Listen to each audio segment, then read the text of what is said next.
Monday, October 9th, and the Dome Foamers podcast is back. I'm your host, Christian Kruger, and always I'm with Neil Mieski and Brian Dorton. And we are just lifelong Astros fans that love to talk about the Astros in October. So, boys, let's go.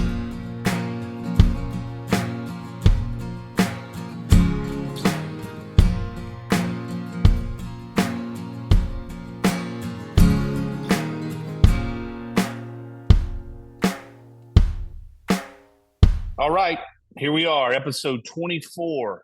Man, 24. Had a bunch Postseason. postseason episodes. We're going to recap real quick. Before we do that, I have to do a plug, not only for our title sponsor, but the fact that my wife roasted chicken tonight with the Chop House Chupacabra rub. Let me tell you something. The fearless leader over there told me that was her favorite. I've never had it until recently. Dorton, I have yours still sitting on my dining room table, so I guess I'm gonna have to box it up and ship it to you. Nope, But I'll get it in a couple weeks. Yep, it's good. The chop house rub. Neil, have you tried it yet? Yes, tonight we did the Chuckalicious and the steak seasoning. So I doubled up, had a little Indigenous People Day celebration on the barbecue pit. All Well, right, man. All so right. you did Chuckalicious and what? The steak seasoning. The steak season. Yeah, okay, we got that too. I've used that before, and I've used the Chuckalicious before. I did Chop House tonight with some chicken, and it's fantabulous. So let me talk about the title sponsor. That is Two Gringos Chupacabra Rub that we just had a shameless plug for. Two Gringos makes the finest rub, salsa, chips, jerky, and marinade you've ever tasted. If you haven't tried their products, please do it today because you do not know what you're missing. The main thing you need to know about Two Gringos Chupacabra products is that they are so good because they only use the finest ingredients and never, ever take shortcuts when it comes to quality. This is why we are proud to have Two Gringos Chupacabra as our title sponsor. And you can find them at your local grocery store in your area or on their website at twogringoschupacabra.com. That's the number 2, gringoschupacabra.com. Again, Neil used it tonight. I use it tonight. They do have a new product coming out. Their Italian artisan seasoning. I am going to try that. They also have their seasonal wild game seasoning, which I've never tried. So they have a ton of stuff out there, and I have yet to have one I didn't like. So there you go. I appreciate those people for being their company being our title sponsor. And boys, now we move on to the Astros and Twins. We are currently one game. The Astros win game 1. The Astros do very little last night and lose game 2. The series shifts to Minneapolis, where it's going to be colder than we thought, which I think is interesting. Christian Javier versus Sonny Gray, who's had a phenomenal year. Here we go. Yeah. All right. Here we go. I think game 3 in a 5-game series is stating the obvious, but it's also stating that it's extremely, extremely important because then you have to win 2 games straight to win the series. Not saying whoever loses tomorrow won't be able to come back because they will, but it gives you a distinct advantage in a 1-1 series to go 2-1. So, Neil, start us off with your quick thoughts. Yeah, I mean, my assumption or my prediction last week was that we'd split at home. It's not like we've kicked the doors in at home. And again, Minnesota is a team that has probably not getting the respect that they deserve over Major League Baseball. Just being from the American League Central, just not a lot of respect, and all of a sudden here they are, and obviously their pitching is as advertised across the board, but their lineup isn't real crappy either. Carlos Correa, as we Astro fans know, that this is when he shows up, and he's done that and hurt us yesterday. But I'm okay. I feel like this is where we excel for whatever stupid reason. This is where we have excelled for for the span of this, run that for the last 6-7 years, this is nothing new. I mean, and if Astro fans thought we would just, walk backwards through this thing, that's not the case. So I'm okay. Obviously, like you just said, tomorrow's a big game.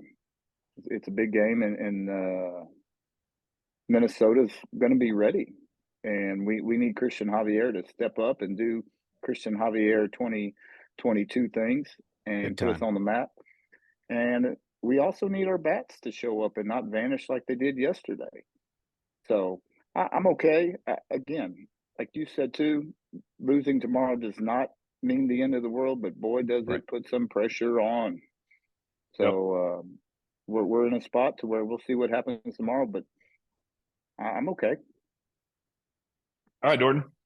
Yeah. Fire away. Yeah. I mean, we saw Verlander struggle out of the gate on Saturday, but took him probably 2 innings or so. He found his footing, and boy, he pitched some great innings there, 3 through 6 or so, and probably should have stayed in another inning because things Neris started to get lit up immediately out of the gate, and Like then a Christmas tree. that was rough. And but I love seeing Jordan come to life and hitting those bombs. Man, those were beautiful. Those were beautiful. And then I loved it. It was a great game. Great game Saturday. There was a moment where it was are the wheels about to fall off? But they didn't. We kept them together. Presley came in. We had to hold on to your butts moment, and he absolutely came through. He was Presley that we know and love. That ball was moving. He was humming Presley's ball was moving. Humming it, man. And Sunday was as polar opposite as you could get. That Minute Maid Park with the roof open was, and when I say dead, I mean it was dead from the national anthem forward. It was dead. It was like there were 2 separate sets of crowds in both nights. I didn't even understand it. It was so you were there. We got to go. Yeah. We got to go Saturday and Sunday. Yeah. And it was absolutely dead. Saturday afternoon was electric, and it was loud, and I mean, I'm going to say it, like the roof being closed probably has something to do with the decibel levels, and then that reverberating into like firing people up. But I think the crowd, everyone was kind of just, and it showed. And like, as soon as they got on the board, things just started to go downhill. And I did, I looked like Nostradamus a couple of times with a Pena hit a single and saying like, well, here comes a double play. And people around saying like, oh, how did you know? Well, it's Maldi. Like, this is what he does. Are you like, no, there's only 2 outcomes: a strikeout and a double play. And the double play is actually worse. The double play is the worst case. And yes. of course he's going to hit into a double play with less than 2 outs. Now he's going to strike out with 2 outs. He's going to strike out with 2 outs. But less than 2 outs, he'll hit into a double play. Anyway, I can't wait. I can't wait to see which Javier shows up tomorrow. Neil, you said it perfectly. Let's hope it was last year's. Which Javier is going to show up, and let's if we see an electric one, boy, watch out. And I think Wednesday is going to be a fun game. Okay. Yeah. So a lot to touch on there. Dorton brought up some things, no doubt. But I'm just going to get right into it. Why does the Major League Baseball have the right to make the decision It's absurd. Screw them and screw Manfred. Yeah. I mean, look, I know it's perfect weather. I know it was awesome. I know it felt great. I don't care. I Yeah. don't care. I want it loud. I want it electric. I want it to piss people off. I want it to be not the picture of the Twins, not to be able to hear the signs coming in on the. I want it loud. That's how we play better. That's how we won. I hate this. Why does Major League Baseball get to make that decision? Why?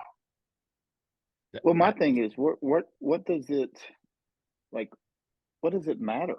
Like, as far, I mean, are they dictating it because it's better television?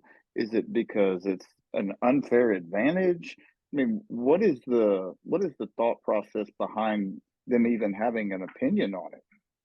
I don't couldn't tell know. you. I couldn't tell you. I haven't dug into it because I don't dig into anything that involves Major League Baseball and Rob Manfred. There's something that have to do with what I don't know, man. Well, I just I, think that whenever these situations come, there's a malfunction. Like, it's not working, guys. yeah, We exactly. Someone we put a tried. someone put a wrench into the wheel and just Yes, man, it's I don't know. stuck. Sorry. I don't know what happened. it Weird. opens this, like, man. It was the train guy. The train guy messed up. We're Yes. gonna give him one more chance. We're not gonna fire him. We'll give him one more chance. But No. sorry, It's guy. absurd. I mean, it's absurd. Like how they can control stuff from where I guess they're in New York City. Screw that. Whatever. That's that. Okay. Um, look, I got some real issues with Maldi. We know that, but I'm talking about playoff baseball. Okay. Yeah. Oh, for Maldi. Over. He's over most of the time. Verlander, I don't love it, but Verlander has earned the right to name his catcher because he's going to be a first ballot Hall of Famer. Okay. Fine. I'll sign off on that. I'll sign off on it. I don't like it, but I'll sign off on it. Fromber, since the no hitter, has been worse than average. He has a 4.5 ERA. Okay. So why don't we try something different? Because he looks like crap. It was brutal. That was awful. His stuff's not moving like it used to. He's not focused and checked in. Try something different. And here's why I say that. It's all the stuff we've documented. I cannot stand when you get Jeremy Pena on base. He might hit it 65 feet because he did last night and got a single, or he might hit it into the outfield and get a single. You know he's going to strike out or hit a double play. Yeah. And look, he sucks at bunting. He's proven that. But at least try it. Move someone over because then you have two chances. Put it on the ground. You have two chances with Altuve and Bregman to make it 3-1 or better. Yes. Just put it on the ground softly. That's all you have to do. You score a run in the second inning, and you make it 3-1. It's a different ball game. I'm telling you, and I even texted y'all. I said that double play is square. I'm not even going to blame Maldi anymore. Everybody knows what he's going to do. This is what he does. This is no longer Maldi's fault. This is like yelling at a child for trying to steal the candy, right? Like, okay, this is what is going to happen. Double play was on everyone else on that coaching staff and above. I agree. I totally agree. And this is why I wanted to lead with this after I had to get my Major League Baseball opening the roof crap out. Okay. How did we hit last night? Not where well. we had 8 hits, 7 hits. We did not do well, right? We scored 2 runs, and it was Jordan hit another bomb. Right. This is the perfect time going in to another ballpark, having a day off. It's 1-1. You're back to square. This is what you guys are going to know this answer.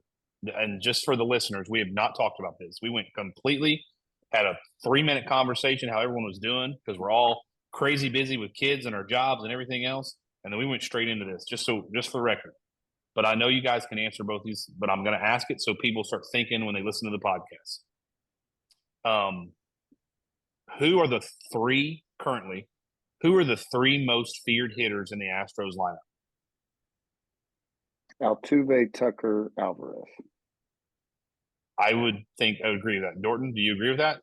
Yeah, I mean, I would argue Bregman Over could any be of those on three? that list. Huh?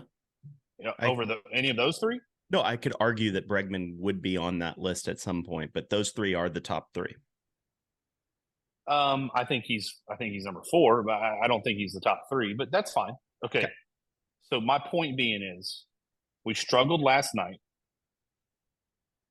Maldi is clearly, which I don't think he should, and I know y'all agree with me. I don't think he should catch tomorrow, but I'm just assuming he's going to. So basically, you have 8 people in the lineup with an extra out, correct? Correct. If Maldi's catching, would y'all agree with that? Auto out, Yep. one auto out, correct? Agreed. Or auto double play, which is even worse. Auto out or worse. This won't happen, but this is exactly what should happen tomorrow. You're facing Sonny Gray, who feeds on right-handed hitters. He loves the slider outside corner against righties. He parks his fastball on the edges. When he's getting that call, he's really tough to hit. Can he be hit? Absolutely. He gets his stuff elevated. He doesn't hit his spots. I would go Altuve, Jordan, Tucker, Bregman, Brantley, Abreu tomorrow night. Oh man, I can't wait for this. Okay. So CK, you've been moving and grooving, and you obviously have not seen the presser from this evening. I have not. Nope. Oh, can I give you the highlights? Yes. Hold on. Yes, you can. Hold on. Okay. I'm just saying, I have not seen it. Dorton, you're right. I have not. I've had I know. We've had kids. Yeah, kids off. Just kids off. Wife had staff development. Yes, you're right. I'm just saying, I would Altuve, Jordan, Tucker, Bregman, Brantley, Abreu. Love it. All right, would be great. All right, so obviously it's not happening because Dorton's seen the presser. So go ahead, Dorton. Give me the recap. All right. 100% going to be DHing Yanier. Brantley's on the bench. We might see Brantley on I don't Wednesday. hate that. I don't hate that. So we have Maldi here. So we will be playing Maldi. Okay. We'll be I assume that. We'll be we have Yanier is going to play. And I'm very excited about this. Was this Dusty's presser? This is Dusty's presser. Okay. Presser. Why are we releasing that? Like, I wouldn't have said that. I have no idea. That's what he said. Because righties hit better against Sonny is the rationale. Okay, whatever. Whatever. Okay. So no, he did not. He alluded to, I don't know who we're going to start on the mound yet, but it's going to be Javier. I mean, it's been announced it's Javier. Yeah, I mean, but he did allude to, and maybe he was talking about Wednesday with the pitching, but okay. But he wouldn't comment on anything pitching related. We don't know. But he said Yanier's DHing tomorrow. He said Yanier is going to DH, and Brantley is sitting for sure tomorrow. Okay, against Sonny. Why in all of the world? Why do you say that today? You don't have to release a lineup till like 4 hours before, but whatever. Right. But why are we not? Well, okay. Why are we not on? I want Yanier in the lineup. Okay, I would prefer him at catcher. Sure. We know that. And y'all do too. But we have resigned the fact that that's just not going to happen. Now my concern with Yanier is he hasn't seen a pitch since like June. He saw one yesterday. Yeah. Oh, I see. And frankly, he popped out, and I turned and said, "Well, you had your chance. Sorry, bud." Maybe you should have done That's a little right. bit better. Yeah, I did Maybe see you it. should have He done a pinch little bit hit. better. Love it when he pitch hits when we're down 4. It's awesome. So Oh, what I'm looking at MLB stats here versus lefties. They're batting 233 versus righties 220. so similar, but lefties bat better. Right. Correct. So But let's that's sit. not. But that's let's not what sit that's not what Brantley. Dusty said. That's not what Dusty Let's said. sit. Let's sit No. Brantley and let's DH. Okay. Okay. How did people not fact check him in the press conference like Neil just did? Like Yeah, it took takes 2 Neil. seconds. It took Neil 20 seconds to pull that up. I Like don't- I would be a reporter. I'd be McTaggart, Chandler Rome, and whoever else, and say, "Well, Dusty, actually, based on the stats I'm looking here on Baseball Reference or Fangraphs or whatever of the other million sites I can pull up, that's actually not true. And here's what they are hitting against Sonny Gray. So basically, you're a dumbass liar." like where's the like where are our press? Why isn't there somebody in from Houston stepping up? I just mentioned 2 of them. Now I get McTaggart. McTaggart works for the Astros, but Yeah. I don't think Rome doesn't. What? Why? Like step up and are people that afraid they're going to lose access? Is that what it is? Okay, If they I got one question better. him that much, I'll take another step. Why isn't a national guy doing it? He can't do crap to a national guy. Yeah, Like a national reporter that works for MLB Right. or Fox or whatever else. or one of our really terrible cron.com sports report. I mean, they're awful, but what do they have to lose? I mean, they're not going to get any better. So what my lineup's not going to happen. That's what should happen. So it's going to be Altuve, Bregman, Jordan, Tucker, Abreu, Yanier. Probably. Tucker, well, Abreu, Tucker. No, it's going to be Tucker, it's going to be the Tucker, same Abreu, Yanier. Yeah.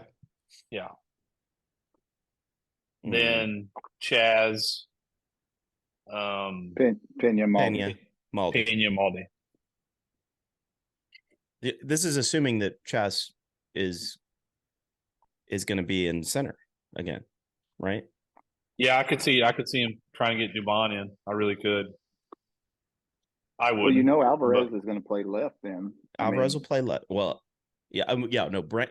Yeah, Uncle Mike's on the bench. Alvarez will be in left. But if someone else is, if Mike and Jordan are on the bench tomorrow, then I give up.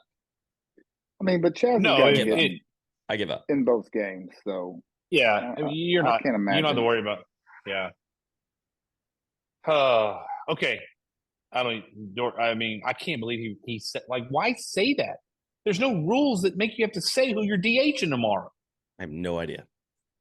Make them do extra prep on both. Like, and maybe it was a stupid. red herring, right? Maybe he's just putting it out there and it's just sure. BS. And it very well could be with that moron. You know what? I'm fine with him giving some misinformation, but dang. I will say this, and I could be wrong. I think we're going to get good Javier tomorrow. I'm confident. Oh, I love it. I love it when y'all are confident. I think we're going to get good. Y'all are usually the Debbie Downers on this, and I love it. We are. I love it. Right. I love it. I didn't say I'm not making a prediction yet, but I do. A score, but I do think we're going to get good Javier. I think we're going to get good Javier. Good. I think he's had a week. Arm's going to be rested. I think we're going to get good Javier. He's pitched in New York in cold weather in October. He's proven that. Like I think we're going to get good Javier. Oh, good call. He has pitched cold New York. Absolutely. Yeah, he actually, I don't know if you recall, in Philly last year, it wasn't all that warm, and he threw a no-no. Yeah. So, yeah. I like playoff. There's something about what I like about him compared to Fromber is the lack of emotion and reaction. He's got a slow heartbeat. And look, he hadn't pitched great this year. He's had his moments, but he's had a down year compared to what he did last year. Oh, but absolutely. the guy never changes. And I just think you're going to get. I think you're going to get good Javier tomorrow. And that's look. I go on hunches too. I mean, sometimes I'm like, I just have a feeling we're going to get good Javier. You know, I will say this. I'll say this. I don't want to get into a long discussion on this because I will go on rants and you guys will too or whatever. You have to take Correa off the table. You cannot let Correa beat you tomorrow night. Man, You he can't. punched us in the face I know, yesterday. and he did. But what I'm saying is, you have to make someone else tomorrow night get the big hit or the clutch hit. You have to take him out of the equation. Yep. This is where he rocks. Absolutely, and I mean, he has a history of it. Absolutely. And look, he wants to win big, and I get it. He's a competitor, but that's the one guy in the lineup tomorrow that if you get beat, it can't be by him. Correct. You have to make someone else do it. He's 5 of 8. I mean, he's 5 of 8 in this series so far. And the 5 balls that he has hit have been rockets. Yeah. Every single one of them. Like, they're not even close, man. Like, he is crushing the ball. Neil, Absolutely. you're good. Go ahead, Neil. And then I have a question for you. I was just going to say, speaking of crushing the ball, Yordan Alvarez, I've never seen this. And I know it's 2 games, but his OPS right now is 3.417. I mean, his first at bat last night, he just missed one. Yeah. Really? He just missed one. Oh, yeah. He just got it off the end of the bat, or I can't remember. He might have got on the handle, but it went to the warning track. Yeah. But he just missed it. He just missed it last night on the other one. He's locked in. He's always locked in. Sorry. No, what do you have? It's 2.2. Sorry, it's 2.2 after a down game yesterday. Sorry. What do I have? You're good. You always got the stuff handy. All I want to know is this year. What did we do this year versus Sonny Gray? I think that he had a good start against us, and I think we hit him one start. I think. Okay, so we have faced him twice. Now, thought so. Granted, and we talked about it a little bit in the last podcast, but we're talking about April 7th. Okay, so let's talk about the stats. April 7th, he goes 7 innings, 4 hits, 1 run, right? And then we see him again on May 29th, which April 7th and May 29th, that might as well have been 4 years ago. Yeah, but, I agree. May 29th. Yeah. May 29th in Houston, he pitches 6 innings, gives up 5 hits, 3 runs, 3 earned runs.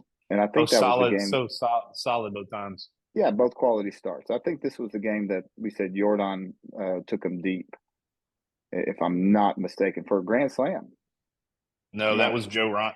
That was Joe Ryan, who's probably going to pitch. Ryan that we said who's going to pitch Game 4, I would assume. Yeah, Wednesday. And so this is the game that we blew in the 9th, and then the one in Houston was the one we blew in the 9th and ended up losing. So we've lost to Minnesota both times when he's a bull, and that's what I'm saying. He's a bulldog, man. He battles. Right. He's efficient. He plays on the outer half with the slider fastball. He will, yeah, dude. He's. It'll be a challenge. We can do it. We can work the counts. Have we only seen him once? No, twice. Oh yeah. Twice. Got it. Once home, once away. Yeah. I see it. Yeah. Well, the key. I'm not speaking anything that's crazy out there. The key is we got to get a lead early. We got to get on the lead. We just play. We play so just. I want to say looser when we have the lead, which most teams do. It's again, that's not freaking anything out of the ordinary. I just think it's key tomorrow. I think we need to manufacture runs. I think we need to sacrifice. That means I think Chaz should sacrifice if possible. Pena needs to sacrifice. Good God knows Brian Maldonado needs to just backwards sacrifice whatever it takes. Whatever it takes. Yeah. Well, look, I'm concerned about Diaz. I'm concerned about Diaz being in the lineup. Now, just by how many the amount of bats that he has think about the last 3 weeks. Yeah. I'm not going to make Neil look that up. It's not very many at bats. That's all I'm going to say. No. Right. No. Well, I think the strength that we have going into this game tomorrow is we have been there. I 1000% feel like the pressure is on Minnesota. We obviously dial in, we zone in on the road a million times better for whatever reason, right? I mean, we get booed, we get hate on, we all that stuff. Yeah. There's something to it, and I'm not saying we're going to walk in there and just win them both, although I do believe we are. But I don't know what it is. We live in this little world of we're not in Houston, we're not comfortable per se, are too comfortable. We go to on the road, and obviously look at the last week of the season where we go to Seattle and Arizona and do whatever it takes to get the job done, and I feel like that's what we're about to get done here. I love the bunt single yesterday to start the game by Altuve after going yard work the day before. It was incredible. Awesome. It was incredible. I mean, I love it. He's such a spark plug. Yanair, by the way, Yanair had one at bat in the Diamondbacks series, and he had 3 at bats in the Mariners series. So he's had 5 at bats in 2+ weeks since the 26th. His last at bat was the 1st of October, right? So against the Diamondbacks, and he had 1 at bat. He went 1 for 1. Unreal. Now, I mean, if anyone can come out there and hit, he's proven he can. But that's unreal. But again, I'd rather him hit. Well, I don't know. I don't know. I want to see what he can do. But that's not easy to do that, to have 5 at bats in the last 2.5 weeks. But we'll see. And Sonny Gray's never faced Yanair. Okay. Or Yanair's never faced him. So that's fair. Right. Well, that tracks. You gotta play. I would assume he would have faced him back in April and May, because that's the last time Yanair played. So I would assume that's when he faced him. But okay.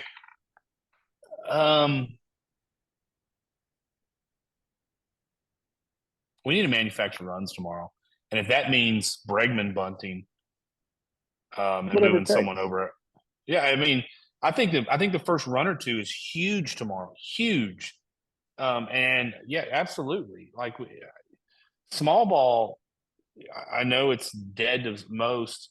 We steal more bases now. We just got to get on the board, man. I agree. People are gonna say, let's say Altuve ropes a single and Bregman, you say, well, should Bregman bunt him over? If Altuve is not going to steal and you're confident in that, yes.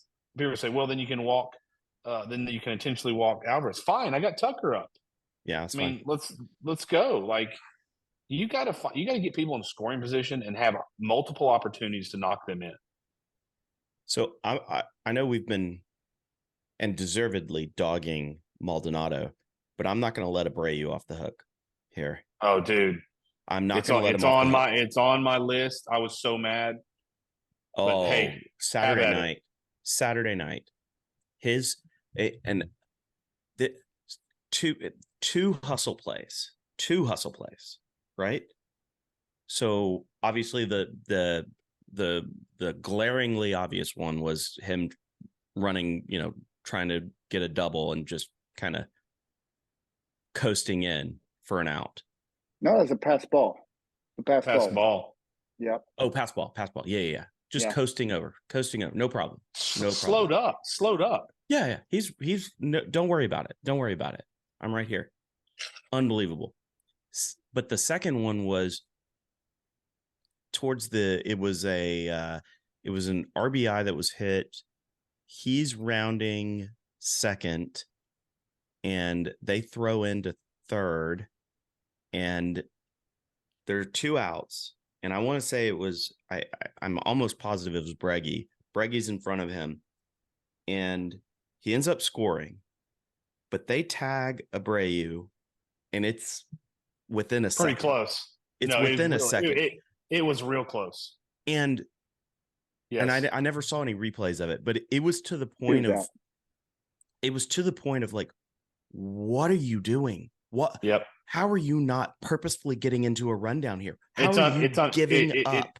It's with unacceptable. that runner still going. It's completely unacceptable, not Astros baseball. And I was almost pissed more about that one than the first one because he chose to make it a bang bang play, and it did not have to be. Kruger, I'm not kidding.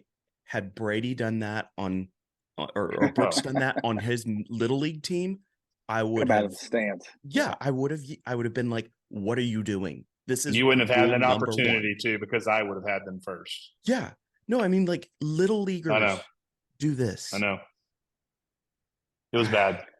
And again, I'm going to say this one more time.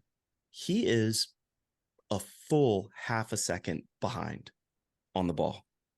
When he does hit it, he's hitting changeups, and like if they throw him a fastball, fastball up, he is a half second behind. You can find this somewhere. I would love to know his batting average on 95 plus this year. You can find this on Fangraphs or Baseball Reference. It's not good. Can't be. I agree with Dorton. It is like, dude, throw him high heat. Forget it. Forget no it. Chance. No you chance. Don't have a shot. I know. I agree. It's why I wouldn't have him batting fifth, but that doesn't matter because he just keeps being plugged in there. Mm-hmm. I dug this up just for fun. I was curious about Michael Brantley's stats because I was thinking, well, surely he's struggled against Sonny Gray throughout his career.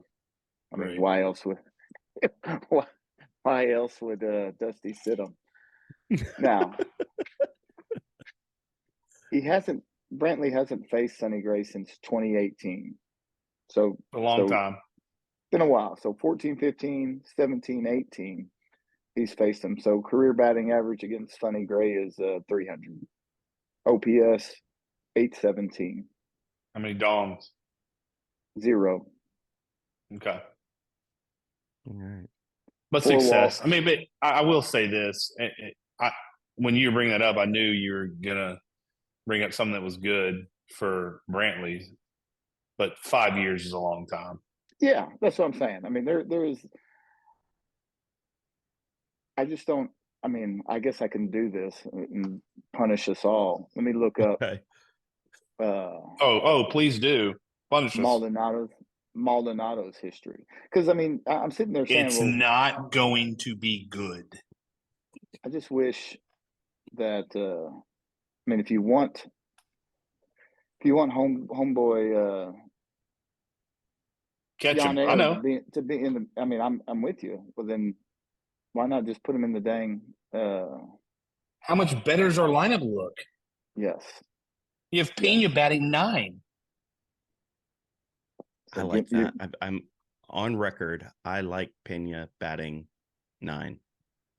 I agree. I like it a lot. Yeah, for sure. You have a leadoff in the 9 hole, and then and let's be honest, like if he's on half of the other Major League Baseball teams, he's batting either leadoff or 2 daily. There's a good chance. I think Pena is. I think it's fair. Yeah, I think it's fair. I just don't want him batting anywhere. Yeah, that's fair. No, I don't want him batting leadoff for us.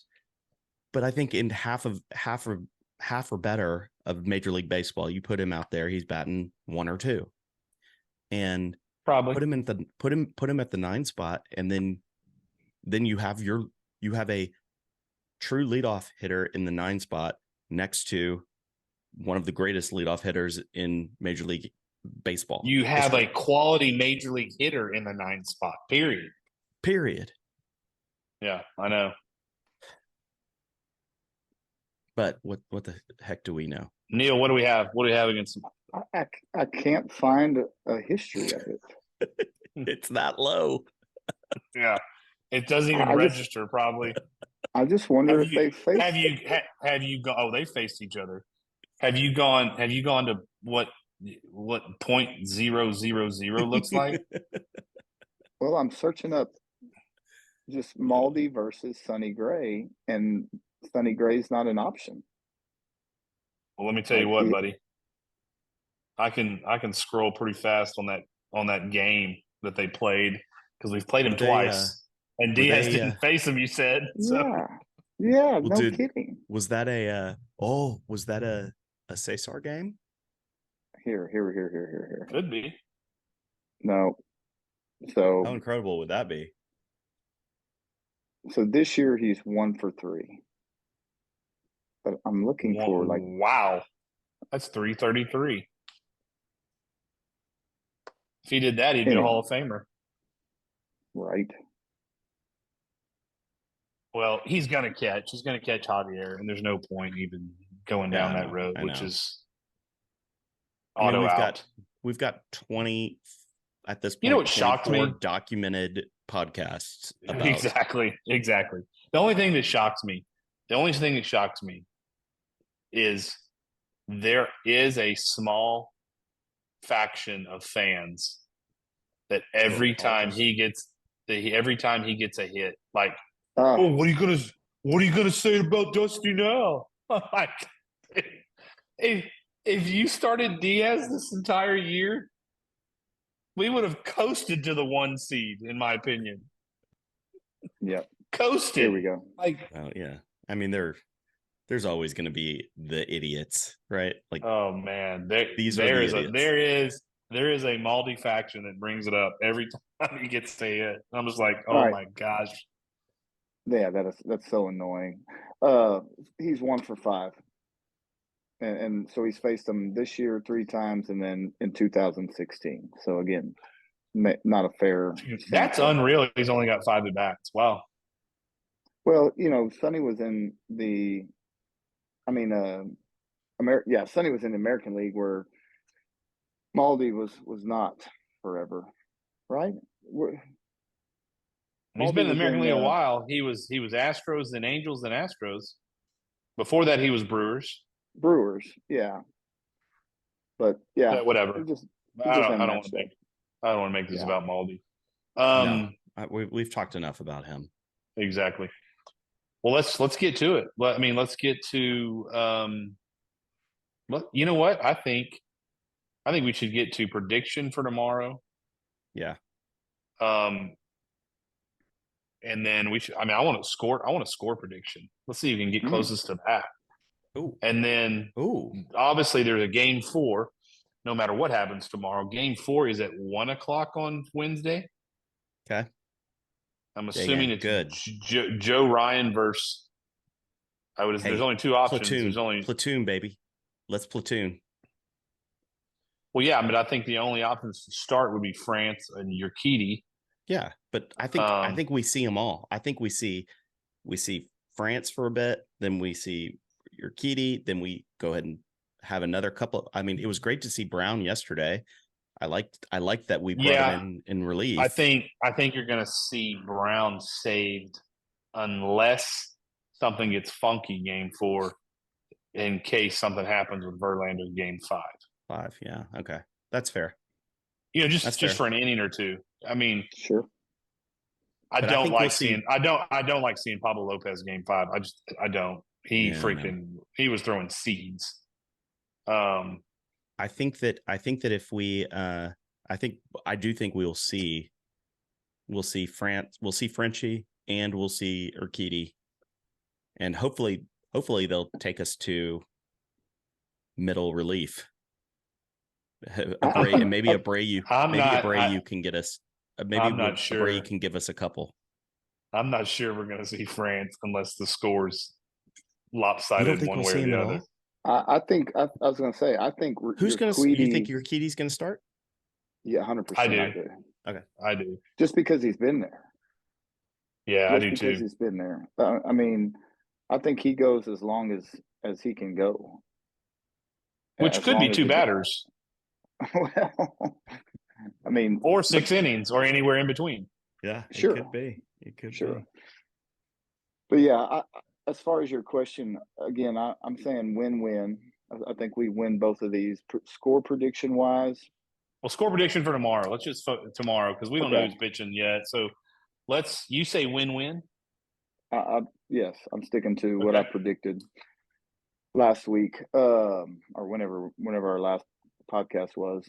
I'm going to say this has the feel of like Arizona Diamondback first game. So I'm going with a like 5-3 Astro victory. Damn it. Okay, Dorton, go. 4-2 Astros tomorrow. Why do I get to go last? 4-2. No, 4-2 Astros tomorrow, and I think those two come late. Well, my first choice was 5-3 Astros. My second choice was 4-2. So thank you both of y'all. You bet. So you bet, bud. I am gonna go now. Blow it out. 7-3 Stros. Atta baby. Atta baby. Jordan does not homer, but Altuve does, and so does Tucker. I think Tucker gets one. I think Bregman's back. I think Bregman gets one. Man, I'll take Bregman. I don't think we see these bombs until Wednesday. I don't know if we'll see any home runs tomorrow. You think? I think Bregman, and I'll even go this. Like, I think Altuve and Tucker are going yard tomorrow. In the cold. Oh yeah. All right. But I think there's some unsung hero tomorrow. I got a guy. Well, that's what I'm saying. He's our backup catcher.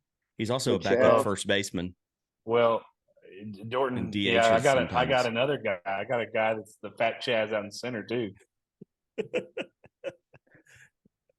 we don't even know if he's going to play. That's the crazy part. He might not even play. How about that? Because he does bat right, and Yanier can hit, but yeah, we're gonna sit Brantley because right-handed hitters and everything. So Neil's 5-3, Dorton's 4-2. I'm 7-3 because y'all stole mine. Okay, I'm saying Altuve and Tucker homer tomorrow. I'd love it. Tucker is due. Tucker is due. He's a sleeping giant right now, in my opinion. Anything else we want to cover before we get to Neil's segment? Anything I want to bring up before we get into that? I think I'm good. That about covers it. Just the frustration is done. We're good. All right.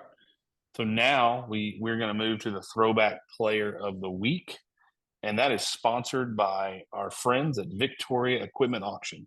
At Victoria Equipment Auction, their number one goal is to get you the best price for your equipment in a hassle-free and professional manner. Whether you are part of a large corporation looking to clear old equipment out of your inventory or an individual interested in selling a single piece, Victoria Equipment Auction is ready to go to work for you. Just drop off the equipment and they'll take care of the rest.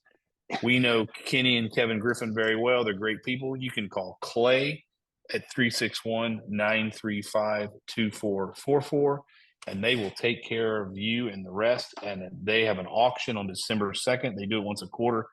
I look forward to getting down there with those guys. They do a great job. Anything and everything, get a hold of them at victoriaequipmentauction.com. Neil, there's our sponsor for your segment. Can't wait to see who the throwback player of the week is, since Correa has already been used. So this is the time of year to where, and I think we talked about this just briefly. I think it was before we started, but where we have to search for what station we play on. So like obviously the American League's playing on the Fox, and the National League plays on whatever TBS and all that kind of stuff.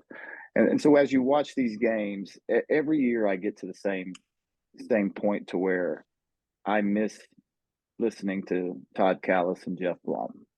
Yeah. And so it comes up. And so this year's this episode's throwback player is Jeff Blum. Jeff Dirty Homeless Blum. I love it. That's him. Ma, where's the meatloaf? So It's so good. So Jeffrey Edward Blum, born April 26th, 1973, majored in sociology. Y'all know where he went to college? Cal Berkeley. Cal Berkeley, played for the Golden Bears. Bears. Began his professional career when he was selected in the 7th round of 1994 by the who? Montreal Expos. Montreal Expos. And so on March 12th, after playing 3 years in Montreal, he's traded for the Houston Astros in exchange for who? I've actually know this. I haven't seen it in a long time. God, if y'all got this, I have and no you'll idea. know the name. Yeah, you'll know the name. There's no way I would have gotten it, but Christian, there's a chance. There is a chance. What year? 19. What would that have been? 2022, right? Yeah, 2022. 2022. Sorry, No, 2002. 2002. Sorry. Oh, got you. 2002. Got you.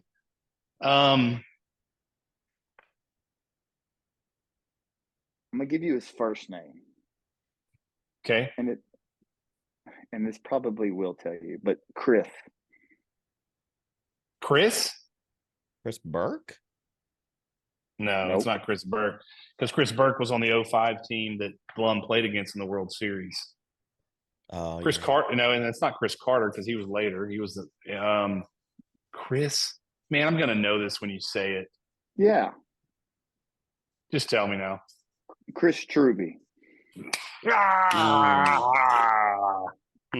Yeah. So Chris Yep. Struby. So they trade for him, and so he plays with the Stros for a year. And this is about the time, and we talked about this, that Morgan Ensberg was coming up through the system. He eventually got traded in 2003 to the Tampa Bay Devil Rays in exchange for, I'll give you a second chance. Who did we get in exchange for Jeff Blum? Tampa Bay gets Blum. We get who? Oh. Oh, geez. What year was this? this? This was 2003. Yeah, the next year. Starting pitcher. An impact pitcher.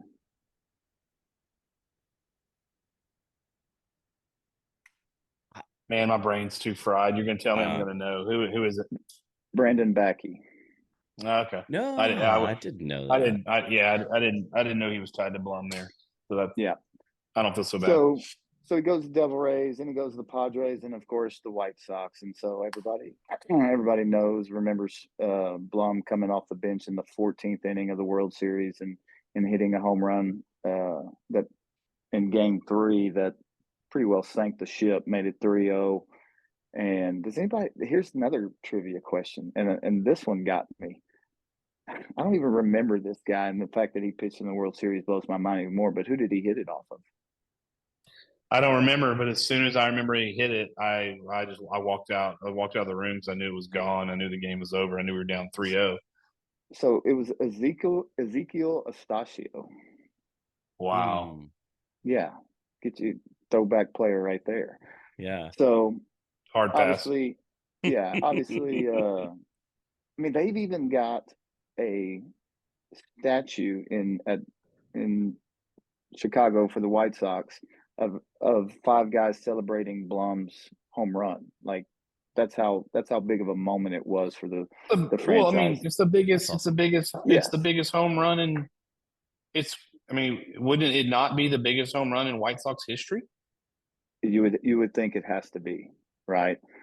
So overall, as far as his Astro career, Blum, 580 games, bats 259, OPS of 711. His OPS plus was 99 career home runs. He's still pissed about that he didn't get to 100. So his OPS plus in Houston was 86. His career is 81. Played 14 years in the league, again, Houston, San Diego, Montreal, Arizona, Tampa Bay, and then Chicago. So, but, just chose Blum just because, again, we get Joe Buck and all those guys as the season goes on. And I always just, I miss TK, Blum, Morales. I miss just listening to those guys and what a I great job they do, yeah, and I'm sorry, man. Go ahead. no, I mean that's how Jeff Blum came to mind, and it just thinks that I get it, but it just thinks that that's the way it works. Yeah. They are a couple notes. They are doing more stuff since AT&T Sportsnet has gone to Space City Home Network. Now, Right, it's not with a national broadcast, but they are involved in some postseason podcasts, videos slash I guess follow ups after the game, which I do think is cool. I love Blum as a color analyst. I I think he's think, great. yeah, if you look, we're going to tag him in this. I'm going to see, hopefully he listens. I don't know if he will, but if you hang around 14 years in the major leagues, you got to be pretty good. I think his calling card was his versatility and the fact that he could switch for hit. sure. But he is a hell of a color analyst, and I hope we never lose him until it's time to retire. I think he's that good. He's been one of For my sure. favorites. For He sure. adds a little creativity and just different than the status quo. And I think he's really good at what he does. Yeah, I mean, he gives the side of things that, you know, sometimes just as a former player, he sees things, he mentions things that maybe the average analyst doesn't do. And a credit to him, he's been up there. He did it with Bill Brown, he did it with Alan Ashby, and now Todd Callis, and so he's kind of the staple of that broadcast. And I mean, obviously have loved Bill Brown, Alan Ashby, just a former Astro, and then TK. I mean, he mixes in so well and does such a good job. And I mean, he's a kind of a chameleon and can work with anybody, obviously. And I think that's Well, another aspect that made him, like you were saying, his versatility. I mean, he's just a guy that he's there doing his job and does it well, and whoever's with him, they feed off each other well. So yeah, definitely hats there, off to there Blummer. there's some former players that listening to it's like watching paint dry. Sure, Um, it's just because they're so cut and dry. They know the game. I mean, he truly adds color to being a color analyst. And, like Ma the Meatloaf, I mean, that's just one example. That was hilarious. It was awesome. He does that stuff every year, but his knowledge and his versatility, but also he lets his personality hang out. for sure. It's not as much fun when he's not on the broadcast, but he's either taking a break. I know he had some health issues for a little bit for about a week, a couple months ago, and man, he's Yep. missed. He's great. I hope he stays. Um, so let's touch on a couple things before we wrap this bad boy up.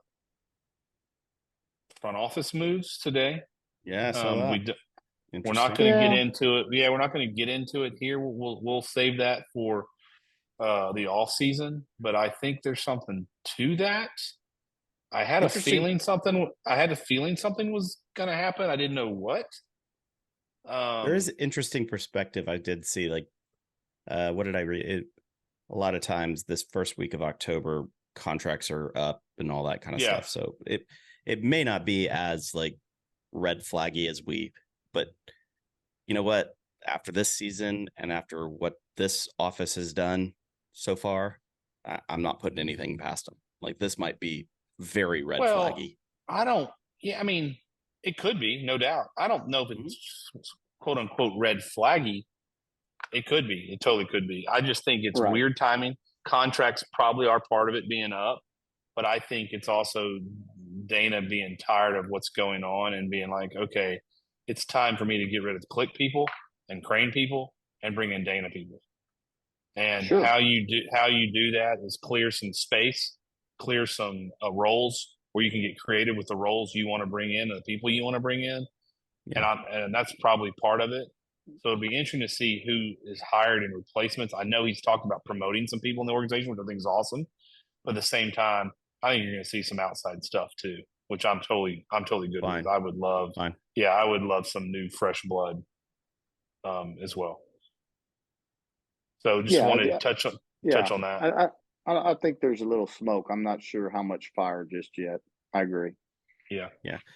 And are we gonna bring up anything about the Texas Yankee team from up north? Have at it, man. Have at it. I don't know. They came out of the gates hot there. Pretty hot. Yeah, 4 games on the road. They're 4-0. That's pretty impressive. Their bullpen is still a disaster. They were up 11, awful. whatever. Yeah, but it's amazing. Their offense just covers it up. So hats off to them. I don't think Baltimore's going to go quietly. No, I don't know. No, but we've seen firsthand the Rangers fall apart in Minute Maid. Sure. The worst version of Minute Maid's Park up there in Arlington. I don't even again we can focus on so many things. Have they talked about who they're pitching tomorrow? I hadn't seen any of that. Mm-hmm. Let me look real quick. All right. I mean, I think Baltimore's going to give them all they can get, tomorrow. And obviously, for the Astros' sake, if we win the series, hopefully, we want that to go as long as possible to burn pitching. Right. Let's see. They are tomorrow night, so it's kind of flipped. Dean Kramer versus Nathan Eovaldi. So, they're going to work Eovaldi. Evaldi's got – that's going to be – I think the Orioles are going to crush them tomorrow. And I'm not putting – that's just a hunch. I'm not putting – that's not any of my bias. I think you're going to see – I think the Orioles got a little bit of mojo, even though they lost, scoring 5 runs or 6 runs on the bullpen. They're a damn good offense. So are the Rangers. Sure. But I just don't see the Orioles going out in 3. Then it's baseball. Anything can happen. I thought the Rangers would win in 5. Which you did call that. So I still think that. I mean, I didn't anticipate them winning both. I thought at least a split, but they're playing good baseball. Let's touch on something real fast, and then we'll get out of here. So this narrative that's being shopped around that Dorton brought up right before we hit record, that these teams that have buys are struggling with a 5-day layoff. Give me a break. There's not a team out there that wouldn't take a 5-day break and take the bye and play one less series. There's not. Absolutely. One. Stop crying. You get to line up your pitching rotation. Give me a break. If the Astros lose a series, it's not because they had 5 days off. No, it's absolutely it's not, and it's just such crap. And you know what? If the Rangers win tomorrow, it's not because the Orioles had 5 games off. It's not. No. So shut up. It's so stupid. Like you have a huge advantage playing at home and lining up your pitching, which the other teams did not have that ability to play in the wild cards. So it's just baseball, man. And whoever gets the timely hits and pitches better usually wins. Yep. I mean, there's 8 teams left. They're good teams. I mean, they've proven that. The D-bags are still up on the Yankees from out west. What's the score? 3-1. 3-1. Top of the 6. Okay, and then the Braves came back and beat the Phillies to tie it up 1-1. Braves beat the Phillies, So it's fun. It's fun baseball to watch. Yeah, we might see some good stuff tomorrow. 3:07 Central Time. Yep. We're everyone's gonna try to catch it somehow, some way. Yeah, I know it's not great for you, Neil. I'll be watching on a phone and on a computer. But that's what I'll be doing. Yeah, it'll be fun. It'll be good. All right, boys. Well, getting this podcast out in the morning. Episode 24 is about to be in the books. We subscribe to the YouTube channel, the Dome Foamers. We have our Twitter, we have our Facebook, and Neil cranks out the TikToks. And just ask you to like, share, rate, and review. It helps us. It helps the channel. And we got playoff baseball. Hopefully we keep going and rocking and rolling, and we get a 2-1 series lead tomorrow for Wednesday. So with all that being said, I appreciate you guys tonight. Go Stros. Go Stros. Go Stros.